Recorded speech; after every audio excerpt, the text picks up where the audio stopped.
Hallo zusammen und willkommen zurück bei The Beginner's Guide. Vor uns ist ein Wärter. Heißt das, wir kommen jetzt ins Gefängnis rein oder sind wir gerade gefangen? Hallo? Schön zu sehen, dass Sie gut angekommen sind. Wir haben die Maschine gefasst, sie wartet nun auf Sie. Sie können mit dem Verhör beginnen, wann immer Sie möchten, okay? Ich versuche schnell, leise und brutal zu sein. Ich sag mal leise. Ein leises Verhör. Sehr gut, danke. Allerdings hat jemand die Presse verständigt. Es kann also sein, dass wir hier mit etwas Interesse zu rechnen haben. Eins noch, was wir über die Maschine wissen sollten. Sie nennt sich Coder.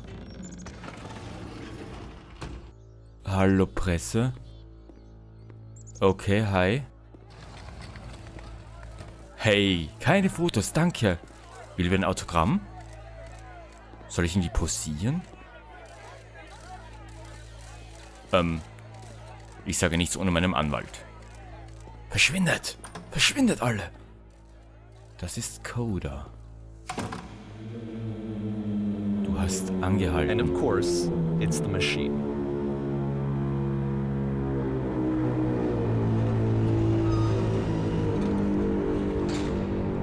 Du hast aufgehört, uns zu füttern. Deine Arbeit hat uns am Leben gehalten. Deine Arbeit hat uns gesund gehalten.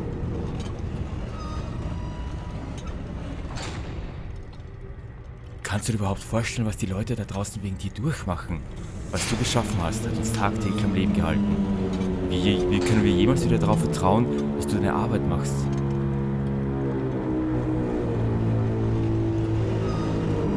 Wie wär's damit? Du gehst zu den Leuten raus und entschuldigst dich bei ihnen. Sagt das gerade die Maschine zu mir?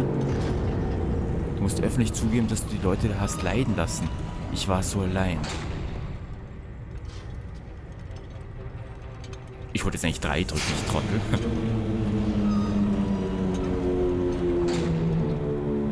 Nein, nichts? Überlege es dir genau. Ich weiß, wie ich dir wehtun kann. Oh oh, ich habe gesehen, wovor du dich fürchtest.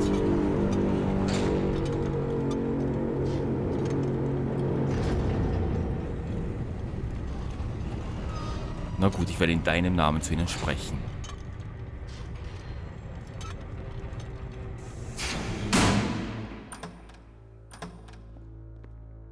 Werde ich das? Und wie sie da warten, wie die Geier.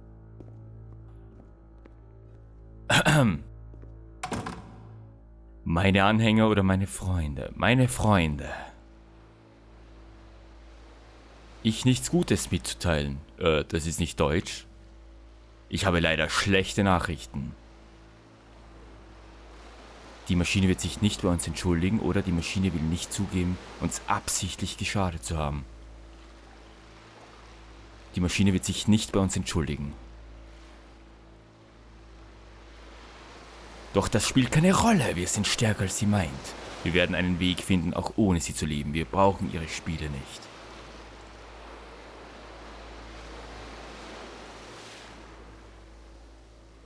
Lasst uns Vergeltung üben oder lasst uns zeigen, dass wir keine Versager sind.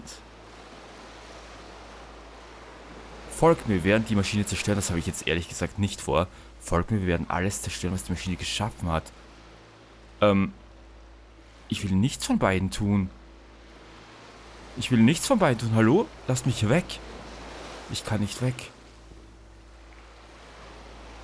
Dann lieber die Maschine zerstören, weil das, was geschaffen wurde, das soll als Erinnerung zurückbleiben.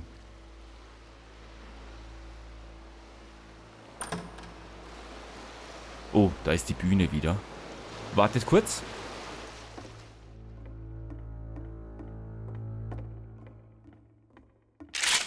Okay. Ah. Verstehe. Ich zerstöre jetzt... Das ist aber nicht die Maschine, das ist jetzt sein Werk. Ich wollte ja nicht sein Werk zerstören. Mann.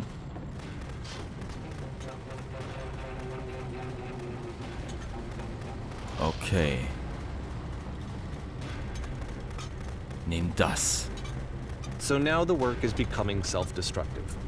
And I'll tell you, at the time that I first played this game, shortly after he made it, here's what I'm thinking to myself. I'm thinking that Code is stuck in his own head, and that it's having a very negative effect on him, and that all he needs to do is just start showing his work to people, to get some actual feedback on his games. it might get him out of isolation. And so, as I'm thinking this, I realize that I could be the one to initiate it.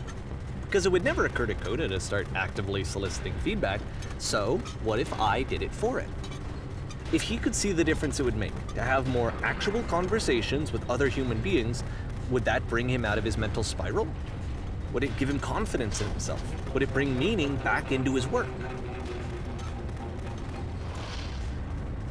Und hat er deswegen dieses Spiel gemacht? So I started showing Coda's work to people.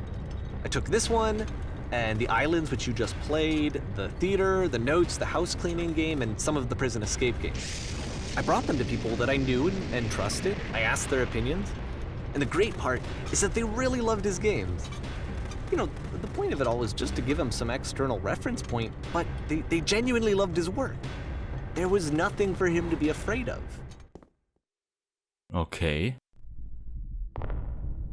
Hallo Coda.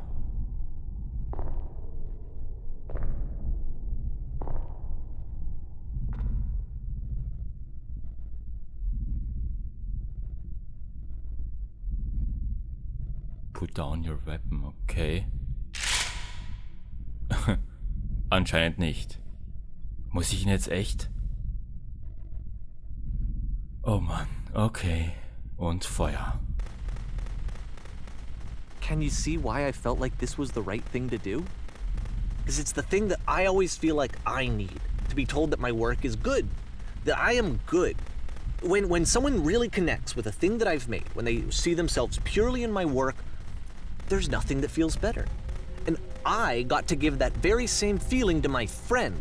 I did something... I really felt like I'd done something good, like I was a good person. I felt like there was a friend who was in trouble and was unhappy and maybe didn't like themselves, and I could fix it.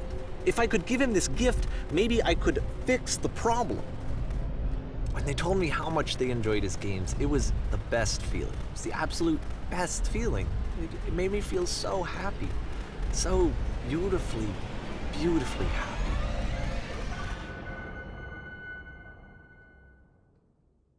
Okay. So anyway, Coda finishes this game, and then really he just kind of takes off for a while. So this is June of 2011, and I didn't hear anything from him for several weeks, I guess. And so out of nowhere, one day I get an email, and it's got a private link to a new game of Coda's. This one is called The Tower, and to my knowledge, it's the last game that Coda ever made. So let's take a look. Das klingt nicht gut. Juni 2011. Der Turm.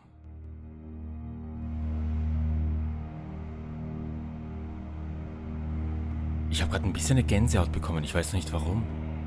Falls die ganze Geschichte wirklich so stimmt. And this is where I have trouble saying anything meaningful about Coda's work.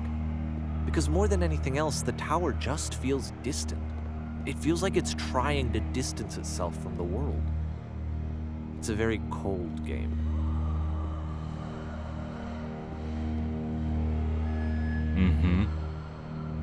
Kalt, leer, einsam.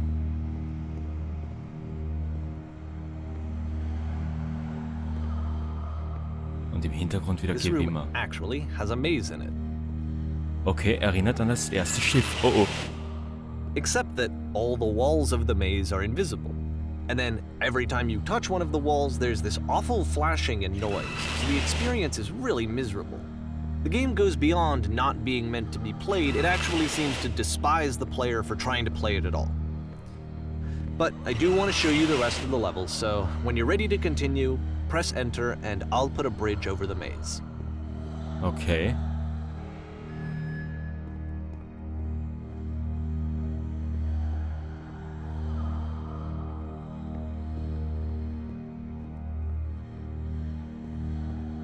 Also wie gesagt, wenn es wirklich der Tatsache entspricht, dass dieser Code existierte und And to be fair, it's not like this is the first game that's needed some modification to be playable.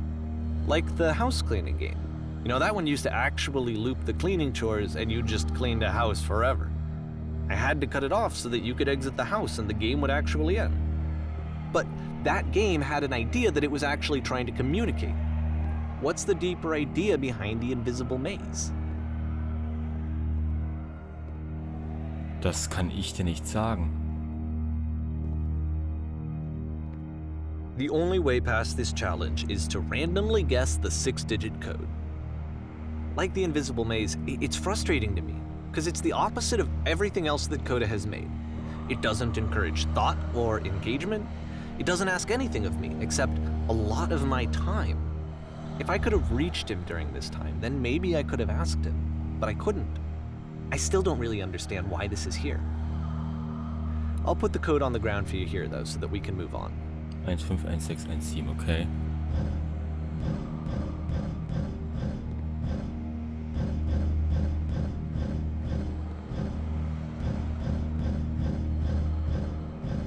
Und los. Was ich mich schon die ganze Zeit frage ist, wenn dieser Coder diese Arbeit hier für sich gemacht hat, um im Prinzip was zu verarbeiten, ist es dann richtig, dass der Typ hier jetzt diese Spiele veröffentlicht und er damit Geld verdient? Falls, wie gesagt, die Geschichte stimmt, ich weiß es ja nicht. Das möchte ich mir nach dem Spiel mal wirklich genau unter die Lupe nehmen. Das würde mich echt interessieren.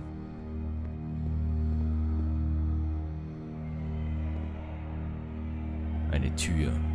The switch to open this door is actually on the other side of the door, meaning that it's literally impossible to solve from this side. So even if you somehow brute forced your way through the first 2 challenges and you got to this point, there's actually just no way to progress. And it's scary for me, the idea of Coda cutting himself off entirely, just saying, that's it, that's the end of the conversation, not giving me any way to fix the problem. I feel like a failure, I guess, when I can't fix the problem. But I can open this door for you, so let me do that. Aber andererseits, vielleicht ist das ja auch für ihn, also für den Macher dieses Spiels, eine Art, das zu verarbeiten, diese ganze Situation. Was I a failure for not understanding this game? I mean, I don't know why I would be. It's not like everything needs to have a solution, but I feel it somehow. I feel like I failed, and I don't understand why. I remember, it's June of 2011, I'm playing this for the very first time, and as I'm playing, I'm thinking to myself, I don't know this person. I have no idea who this person is. It wasn't the guy I knew, it wasn't my friend. I had come to so many conclusions from looking at all of his work up to this point, and then suddenly none of them. Was ist, wenn das Level hier im Prinzip nur aussagen soll, dass es kein Durchkommen zu ihm gibt? Vielleicht wollte er einfach mit diesem Level sagen, hört auf zu versuchen, mich zu verstehen, ihr versteht mich nicht. I had been trying to, though. That was the thing. For years I was trying to get to know him, to understand who he actually was and what he stood for. I asked him so many times to please just tell me what his games mean to him. I asked him please to tell me what the 3 dots mean. And he wouldn't. Das habe ich mich nämlich auch schon gefragt.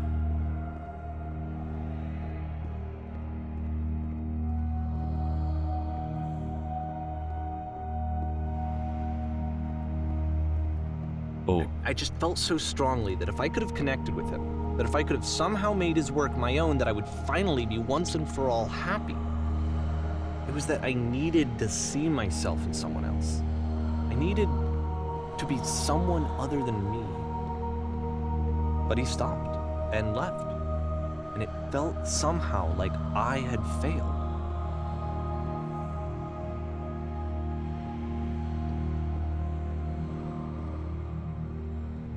Where did I screw up? Oh Mann.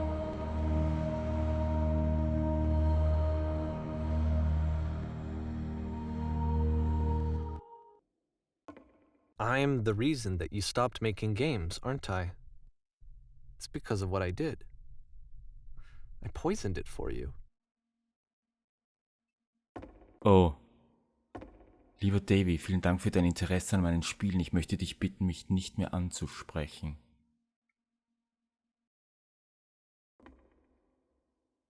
Hat er ihn so sehr bedrängt oder hat er zwanghaft versucht, Coda davon zu überzeugen, ihm eine Antwort zu geben? Und vielleicht gab es einfach keine Antwort, die man so jemand anderem... I don't think I ever told you this, but when I took your work and I was showing it to people, it actually felt... It felt as though I were responsible for something important and valuable. Manchmal frage ich mich, ob du glaubst, ich mache diese Spiele für dich. Es fühlt sich gerade echt so an, als wenn der Typ, der dieses Spiel hier eben gemacht hat, den anderen zu was zwingen wollte, eben. Oder sich selbst dazu zwingen wollte, etwas zu verstehen, das er nicht verstehen konnte. And the people who played them, they treated me like I was important. They really listened and cared about what I had to say. Even though I was showing your work, I felt good about myself. Finally.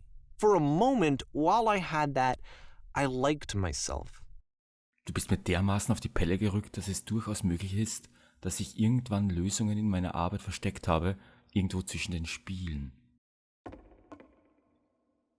Okay.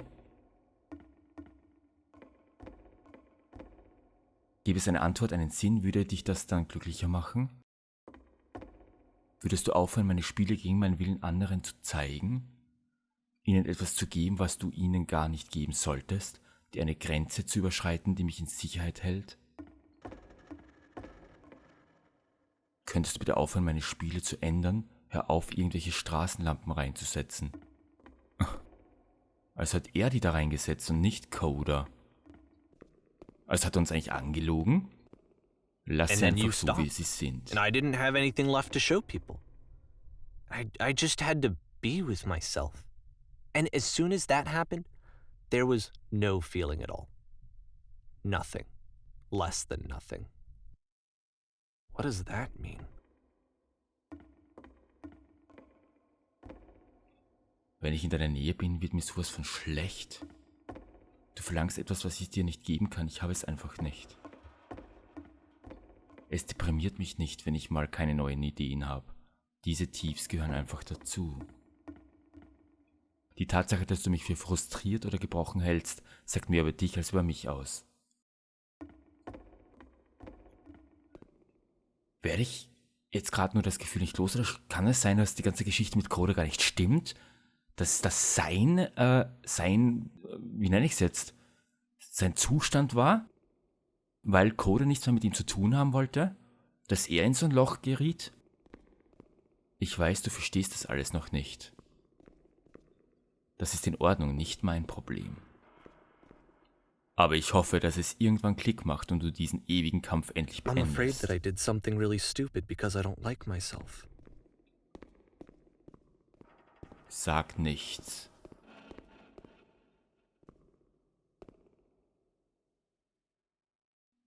Dunkler Nebel. Oh. That's why I'm releasing this collection of your work. Is because I haven't been able to find any other way to reach you. I've tried everything. And so a part of me has hope that if I put this compilation out into the world, and if I put my name on it, that maybe enough people will play it so that it'll find its way to you, so that I can tell you that I'm sorry. I know I screwed up. If I apologize to you truly and deeply, will you start making games again? Please, I need to feel okay with myself again. And I always felt okay as long as I had your work to see myself in. I mean, is something wrong with me?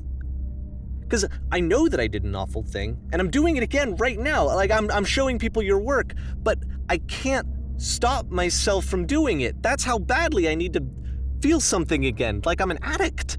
There has to be something wrong with me. Can I apologize? What if I tell you I was wrong? Will that work? Will that fix it? I don't know. I don't think it will, but there's nothing else that I can do. Just tell me what you want. I'm sorry. I'm sorry. Please, start making games again. Please help me. Please give me some of whatever it is that makes you complete. I want whatever that wholeness is that you just summoned out of nothing and you put into your work. You were complete in some way that I never was. I want to know I want to know how to be a good person. I want to know how not to hate myself. Please. I'm fading, and all I want is to know that I'm going to be okay. Okay. Also hat er eigentlich sich selbst darin reflektiert, nicht Coda. Epilog.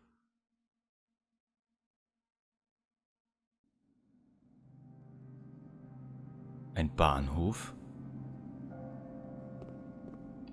Keine Zeiger auf der Uhr.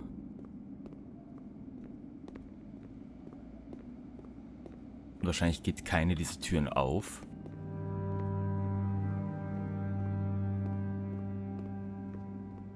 More love, more praise, more people telling me that I'm good. Always more. It's like a disease.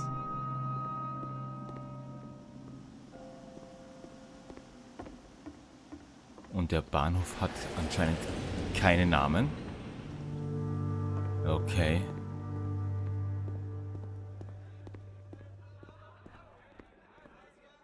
Wir hören Fahrgäste, wir sehen aber keine. Solution.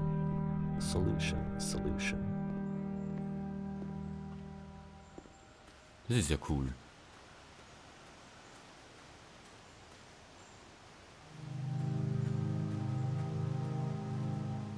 I guess if someone had told me ahead of time that he just really enjoyed making prison games, maybe I wouldn't have thought he was so desperate. I wouldn't have told so many people that he was depressed. Maybe he just likes making prisons. Eben. Vielleicht ist einfach kein tieferer Sinn dahinter. Vielleicht hast du dir das einfach nur gewünscht, weil du selbst versucht hast, was rein zu interpretieren, was dich betroffen hat und nicht ihn. Aber hast dir dann eingeredet, dass er es ist, dass er derjenige ist, der Hilfe braucht, deprimiert ist. Und damit hast du dich in Bedrängnis gebracht, aber vielmehr hast du ihn in Bedrängnis gebracht.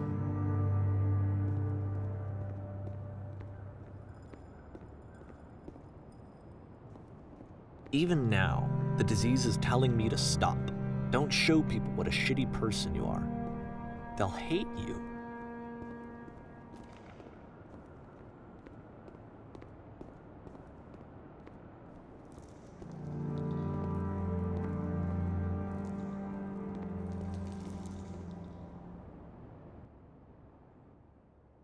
War's das? Aha.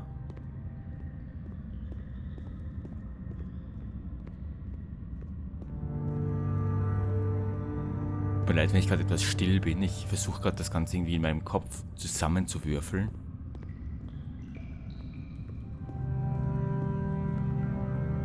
If I knew that my life depended on finding something to be driven by other than validation, what would that even be? It's strange, but the thought of not being driven by external validation is unthinkable. Like, I actually cannot conceive of what that would be like.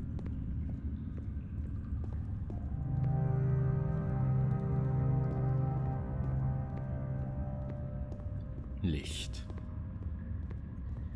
Oh nein, noch mehr Dunkelheit. What now? Wie wär's, wenn du den Wunsch von Coda respektierst und aufhörst, ihn zu bedrängen? I think I need to go. Ich glaube, du hast recht. And I'm sorry, because I know that I said that I would be here and I would walk you through this, but I'm starting to feel like I have a lot of work to do. I have a lot that I need to make up for, and so I'm just gonna... Okay. Was?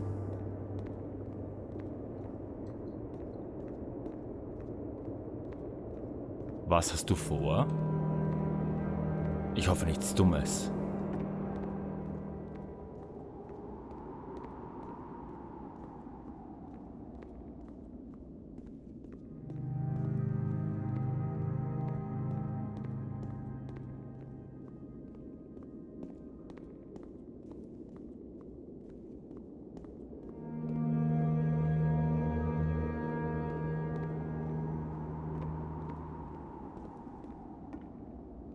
Was ist das hier für ein Ort?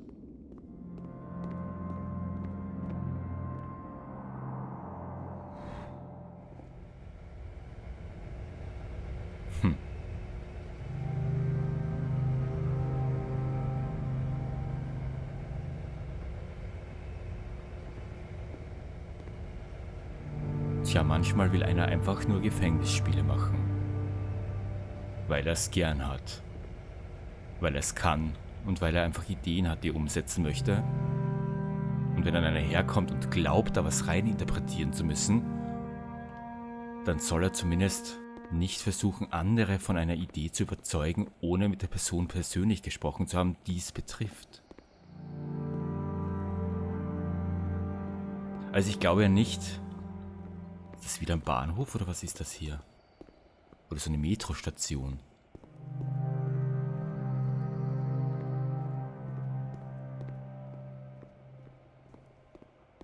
Und da sind sie wieder, die langen Korridore und Gänge. Aber diesmal etwas heller. Wir hören Vögel im Hintergrund und wir sehen ein helles Licht vor uns. Moment, das ist der Strahl, der aus dem ersten Schiff. Oh, ein Gewitter zieht auf. Glaube ich.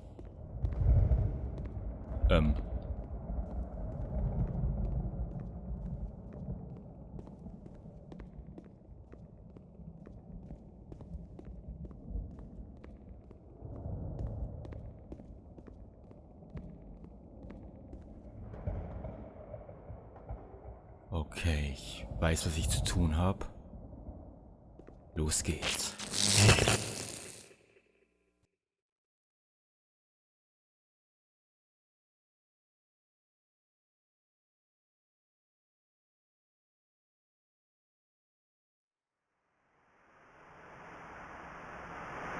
Oh wow.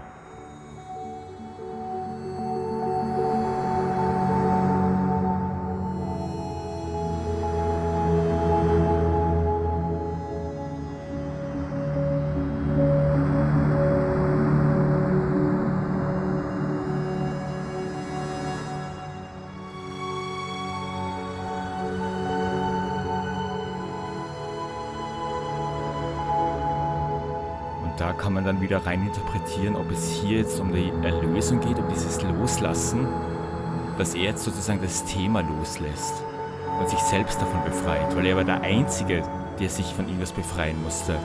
Nicht Coder. Coder wollte, wie gesagt, nur Spiele machen. Er war es, der versessen war, fast schon besessen von der einen Idee, die Aufmerksamkeit von Coder zu haben.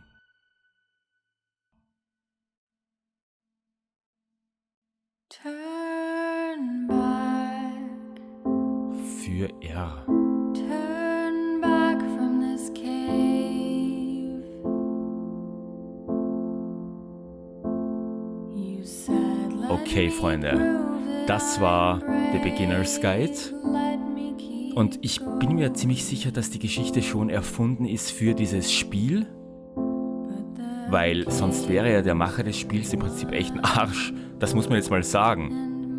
Weil, dass er dann eben diese Spielesammlung veröffentlicht unter seinem Namen, um die Geschichte dieses Typen, dieses Coder, zu erzählen, die ja gar nicht stimmt, weil Coder wollte ja anscheinend gar nichts mit der Sache zu tun haben, sondern der wollte einfach nur Spiele machen. Der wollte einfach nur kleine Ideen, die er hatte, umsetzen. Und er hat dann so viel reininterpretiert und hat dann versucht, die Gefühlswelt dieses Coders irgendwie da rein zu interpretieren.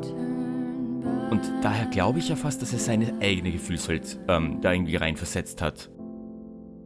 Und ja, unfassbar interessant. Also ich mag ja die Spiele dieses Typen. Eben wie gesagt auch The Stanley Parable, ein unglaublich geiles Spiel. Und ich bin echt schon gespannt, was noch kommt von dem. Sagt mir mal eure Meinung zum Spiel, aber auch eure Interpretation des Ganzen. Einfach unten rein in die Kommentare. Ich hoffe, ihr hattet Spaß. Spaß ist jetzt weit hergeholt. Ich hoffe, ihr fandet es auch so interessant wie ich. Das klingt schon irgendwie besser. Und würde mich freuen, wenn man sich in einem anderen Video von mir sieht. Mein Name ist Tako. Danke fürs Zusehen. Macht's gut.